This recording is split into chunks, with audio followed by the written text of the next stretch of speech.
What if the person who went out of their way to make your life miserable suddenly faced consequences they couldn't escape? This story isn't just about revenge, it's about resilience, patience, and delivering justice in the most unexpected way. Stay with us to see how one man turned harassment into a satisfying resolution and transformed an entire community in the process. Jacob was a hardworking man with one simple dream: to own a peaceful home where he could relax after years of saving and sacrifice. When he finally found the perfect house nestled in a quiet, tree-lined neighborhood, it felt like his hard work had paid off. Everything seemed idyllic, from the friendly neighbors to the well-maintained lawns. But there was one person who didn't share his excitement: Mrs. Thornton, his next-door neighbor. From the moment Jacob moved in, Mrs. Thornton made her disapproval painfully clear. What began as cold stares and muttered remarks quickly turned into blatant harassment. Trash appeared on his lawn, police were called for no reason, and hateful notes were left on his door. What Mrs. Thornton didn't know, however, was that Jacob wasn't one to give up easily.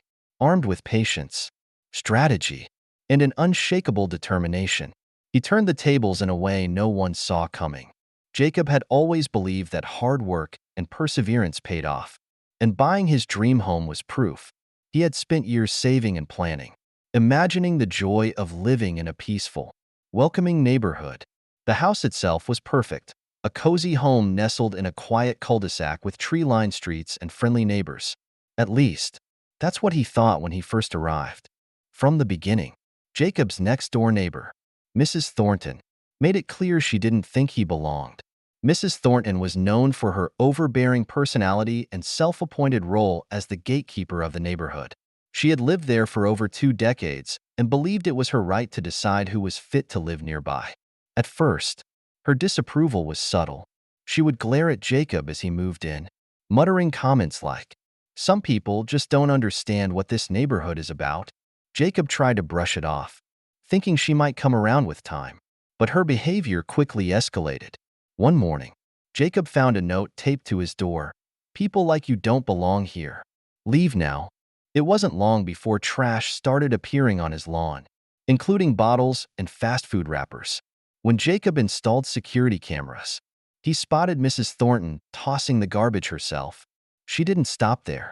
Mrs. Thornton began calling the police, accusing Jacob of suspicious activity or trespassing on his own property. The officers saw through her lies but couldn't stop the harassment.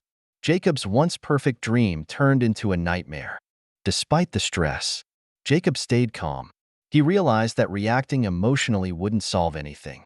Instead, he began planning, documenting every incident. This wasn't over. He would make sure of that. Jacob knew that confronting Mrs. Thornton head-on would only escalate the situation. She thrived on conflict, and he refused to give her the satisfaction. Instead, he decided to channel his energy into something more effective: preparation. Jacob began documenting every instance of harassment. He kept every note, saved footage from his security cameras, and logged the dates and details of her false police reports. He understood that the only way to fight this battle was with facts and evidence. One night, while reviewing footage from his security cameras, Jacob noticed something unusual about Mrs. Thornton's routine. Every morning, she left her house and returned hours later with stacks of papers.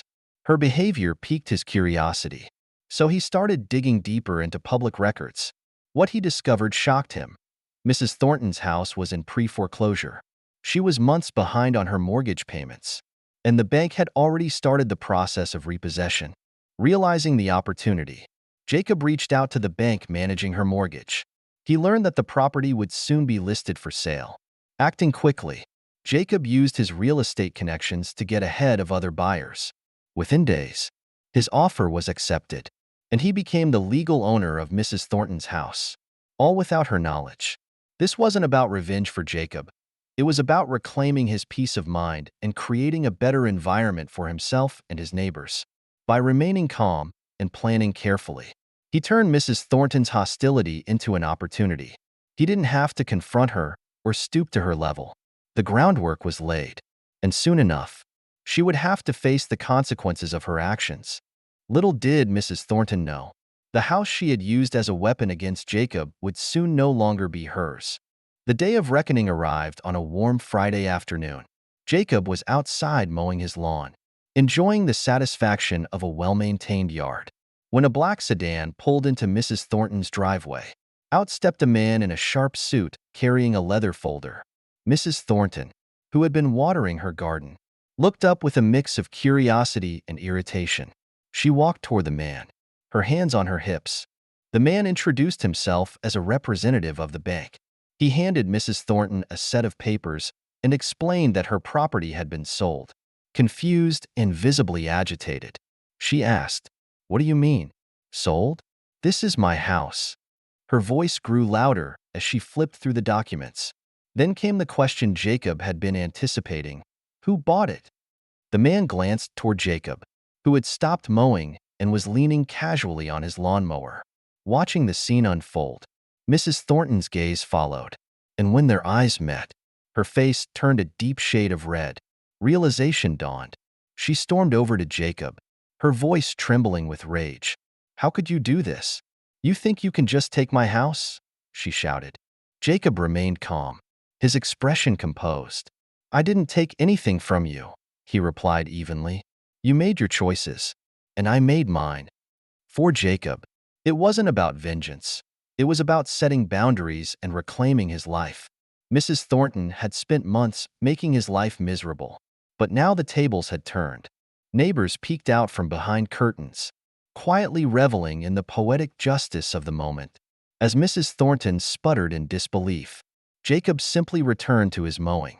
Her reign of terror had come to an end, and the neighborhood would never be the same. With Mrs. Thornton gone, a sense of calm swept through the neighborhood.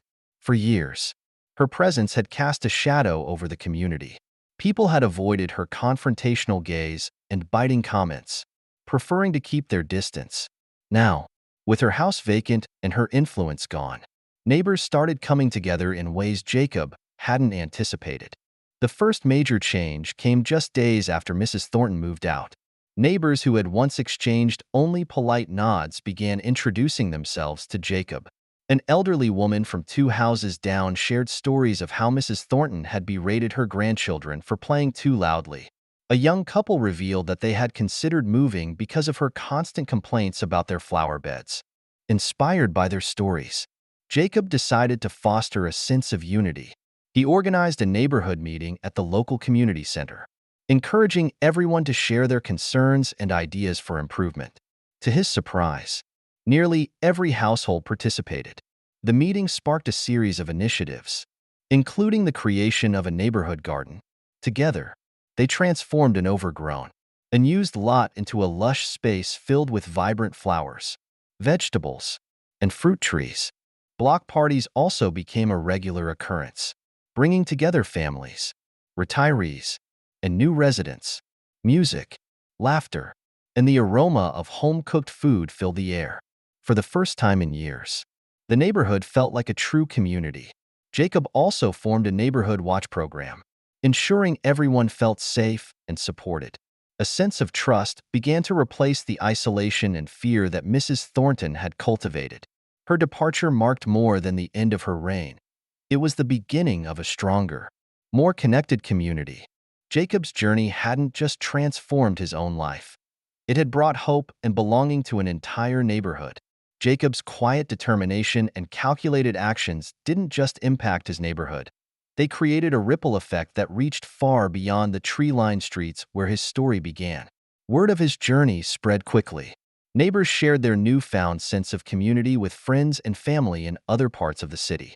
And soon Jacob's name became synonymous with resilience and thoughtful leadership. Local newspapers picked up the story, framing it as a triumph of patience over conflict. Headlines like, "Man turns hostility into harmony," a neighborhood's transformation, highlighted Jacob's journey from victim to community builder. Interviews with residents revealed how his actions had inspired them to rethink their own approach to conflict resolution. One neighbor remarked, "Jacob showed us that you don't have to yell or fight back. Sometimes the best way to win is to outsmart the problem." The impact didn't stop there. Jacob was invited to speak at community events, where he shared his story and the strategies he used to address a toxic situation without resorting to negativity. His emphasis on documentation, legal channels, and fostering positivity struck a chord with audiences. Attendees left with practical tips and a renewed sense of hope for their own challenges. Other neighborhoods began to adopt his methods.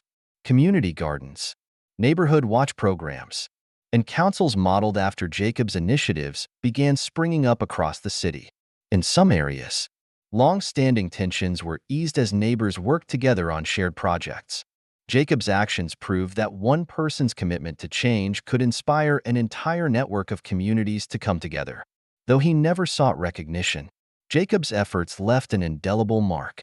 His story became a blueprint for others, demonstrating that even in the face of adversity, transformation is possible when people choose to rise above hate and create something better. Jacob's journey offers a powerful reminder that resilience and strategy can overcome even the most challenging situations. When faced with Mrs. Thornton's relentless hostility, Jacob chose a path not of retaliation but of calm and calculated action. His ability to document her harassment, think ahead, and plan strategically turned a negative situation into an opportunity for growth and transformation. One critical lesson from Jacob's experience is the importance of keeping your emotions in check. Reacting impulsively might have played into Mrs. Thornton's hands, but Jacob knew that a composed, methodical approach would ultimately serve him better. His choice to gather evidence and wait for the right moment ensured he acted from a position of strength. Jacob also showed how adversity can be a springboard for positive change. He didn't just address the immediate problem. He used it as a catalyst to improve his neighborhood. By organizing block parties, starting a community garden, and encouraging dialogue, he built trust and unity among his neighbors, creating a legacy far beyond resolving his conflict with Mrs. Thornton. Most importantly, Jacob demonstrated the power of rising above negativity. As he put it, "You don't need to fight fire with fire. Sometimes the best way forward is to let it burn itself out." If you found this story inspiring, don't forget to subscribe for more powerful tales. And check out our next video. You won't want to miss it.